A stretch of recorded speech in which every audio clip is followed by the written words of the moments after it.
जहां Israel Hamas युद्ध का आज 11वां दिन है। जंग में अब तक 4200 से ज्यादा लोगों की जान जा चुकी है। ऐसे में गाजा में लाखों लोगों के सामने गहरा संकट यहां पर है। ऐसे में इजराइल में करीब 1400 लोगों की मौत हो चुकी है, 3500 लोग घायल बताए जा रहे हैं। गाजा में अब तक 2800 की मौत हो चुकी है, 11000 लोग घायल हैं। तो बड़ी खबर लगातार आपकी टीवी स्क्रीन पर गाजा में लाखों लोगों के सामने इस वक्त संकट की स्थिति यहां पर मंडरा रही है। इजराइल में आपको बता दें कि कई लोगों की जान जा चुकी है। इजराइल हमास युद्ध को लेकर इस वक्त की बड़ी खबर, जहां हमास के बाद अब इजराइल के निशाने पर हिजबुल्लाह भी है। ऐसे में आपको बता दें कि इजराइल ने हिजबुल्लाह के कई ठिकानों पर हमला किया है, ध्वस्त कर दिया है और ये प्रक्रिया निरंतर जारी है क्योंकि जंग ये छिड़ चुकी है और जंग जाहिर तौर पर आगे भी यूं ही बढ़ती हुई नजर आएगी। एक और बड़ी खबर आप तक पहुंचा रहे हैं, जहां आपको बता दें कि इजराइल हमास युद्ध को लेकर रूसी राष्ट्रपति पुतिन ने नेतन्याहू से इस दौरान बात की। जहां इजराइल गाजा के बीच तनाव कम करने को लेकर बातचीत की गई है नेतन्याहू से। हमास ने तेल अवीव पर रॉकेट भी दागे। इजरायली सुरक्षा प्रणाली ने रॉकेट इस दौरान इंटरसेप्ट किया है। जहां आपको बता दें इजरायली फौज ने हमास के कमांडर को भी ढेर कर दिया।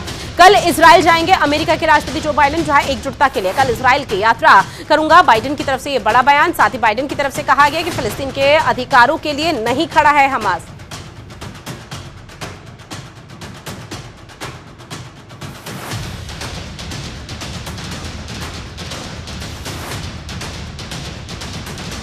बड़ी खबर लगातार आपकी टीवी स्क्रीन पर आप तक साझा कर रहे हैं, जहां आपको जो बाइडेन की तरफ से भी एक बड़ा बयान सामने आया है। कल वो इजराइल जाएंगे और इस बीच एकजुटता के लिए जब कल इजराइल वो पहुंचेंगे और यात्रा करेंगे, इस तरह का मैसेज यहां पर देने की कोशिश की है। साथ ही जो बाइडेन की तरफ से कहा गया कि फिलिस्तीन के अधिकारों के लिए नहीं खड़ा है हमास। और ऐसे में कई तरह की जो टीका टिप्पणी है वो लगातार तमाम देशों की तरफ से की जा रही है। इजराइल और हमास के बीच जो जंग है वो बदस्तूर जारी है। और जो अभी यहाँ पर गाजा में लोग हैं, क्योंकि गाजा में आपको बता दें कि एक भारी संख्या में फिलिस्तीन के लोग बसे हुए हैं और उनके सामने संकट की स्थिति इस वक्त है। और ऐसे में अब आर पार की लड़ाई में फिलहाल इजराइल है, क्योंकि इजराइल की तरफ से कई तरह के रिएक्शन सामने आ चुके हैं। चाहे कुछ भी हो जाए, हमास आतंकी संगठन का पूरी तरह से नेस्तनाबूद कर दिया जाएगा और जब तक ये बदला पूरा नहीं हो जाता तब तक ये युद्ध पर पूर्ण विराम लगता हुआ नजर नहीं आने वाला है। तो बड़ी खबर आपकी टीवी स्क्रीन पर लगातार आप तक पहुंचा रहे हैं, जहां रूसी राष्ट्रपति पुतिन की तरफ से भी यहां पर आपको बता दें कई रिएक्शन सामने आ रहे हैं। और पुतिन ने इस दौरान नेतन्याहू से भी बातचीत की है, जहां इजराइल गाजा के बीच तनाव कम करने को लेकर बातचीत की गई है। उनकी तरफ से कहा गया है कि भैया जो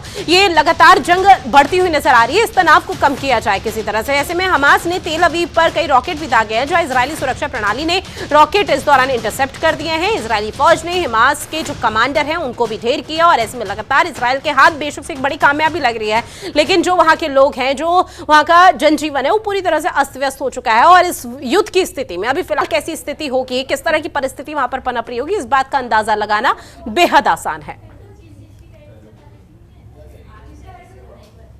और इन्हीं तमाम खबरों के साथ इस बुलेटिन में इतना ही। आप बने रहिए जनतंत्र टीवी के साथ। नमस्कार।